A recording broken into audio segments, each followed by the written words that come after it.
नमस्ते एवरीवन। अगर मैं आपसे पूछूं कि वाटर कंजर्वेशन सिर्फ टेक्नोलॉजी से होता है या कल्चर से भी, most people will say technology, but today's lesson is going to completely change that thinking. Our ancestors didn't just store water, they respected it, celebrated it, and made it a part of everyday life. In today's video, we will discover how traditions, architecture, festivals, and community wisdom helped India survive even the harshest climates. So don't skip any part because the final message of this lesson can actually change how you look at water forever. Imagine a time when there were no electric pumps, no pipelines, no water tanks, yet villages had water throughout the year. How?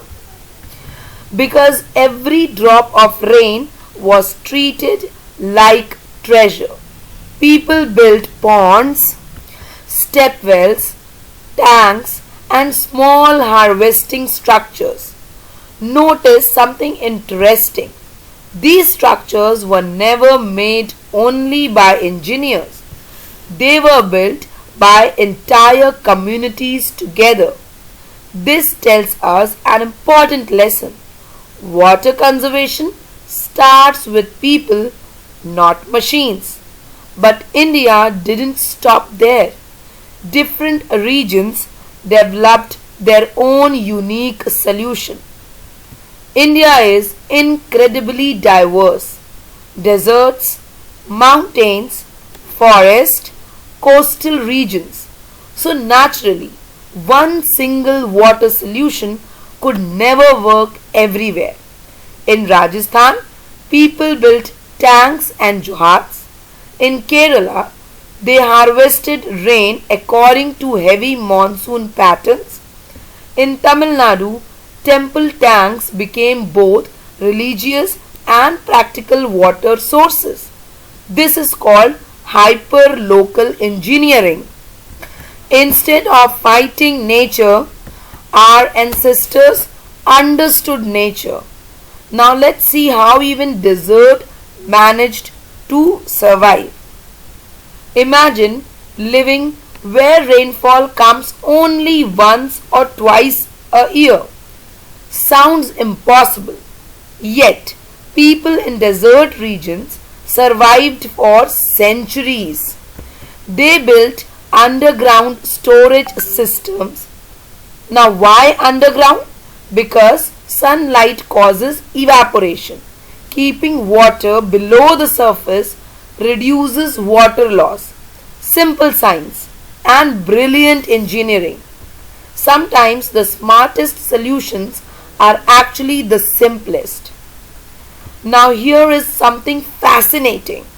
Our ancestors didn't waste land. They thought vertically. Water was collected from rooftops, passed through channels, filtered naturally, and finally stored underground. Exactly the same principle modern rainwater harvesting uses today. So when people say rainwater harvesting is a new concept, actually it's thousands of years old. Have you ever noticed huge sculptures on rooftops?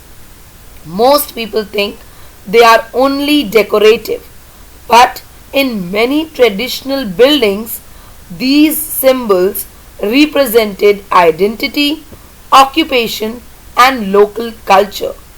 Architecture was not just beautiful, it told stories. Buildings became a reflection of the people living inside them. Even the storage structures became symbols. A farmer's house, a sports enthusiast's house, a community building, each reflected different identities. This teaches us that infrastructure can also express culture. When people emotionally connect with something, they naturally protect it.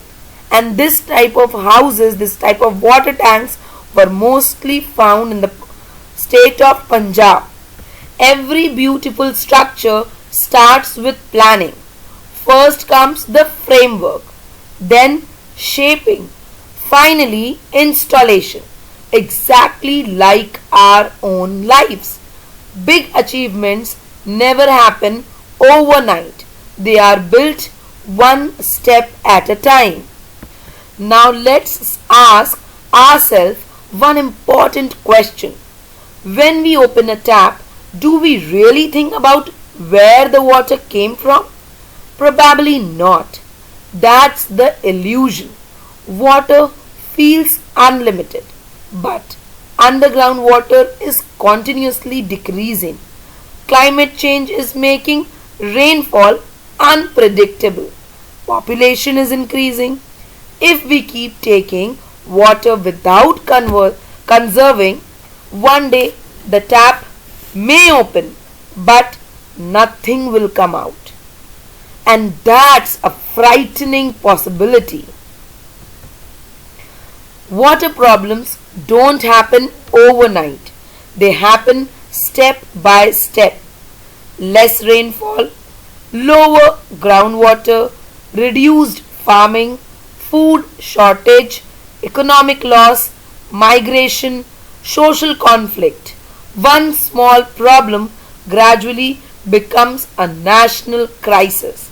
This is called the cascade effect. Every drop we waste today creates bigger problems tomorrow. So our personal use water will get affected. We will not be able to do our personal work, household work. Then infrastructure and community will at last get panicked. Thankfully, good actions also spread exactly the same way. One family starts saving water, neighbors notice, the community joins, schools participate, entire villages transform. Small actions create big ripples. That's why every individual matters. So what should we do today? Do we go back 100 of years? No. We combine ancient wisdom with modern technology. Rainwater harvesting, recharge pits, groundwater conservation, community participation, smart planning. Old knowledge plus new technology is equal to sustainable future. Let's end with one simple thought. Our ancestors didn't inherit water from their parents. They borrowed it from future generations. Now that responsibility is ours. If every family saves just a little water, India can save millions of liters every single day. If today's lesson inspired you, don't let it end with this video. Share it, discuss it, practice it, because water saved today means life protected tomorrow. Thank you for watching. If you found this video useful, please like, share and subscribe. See you in the next lesson. Take care.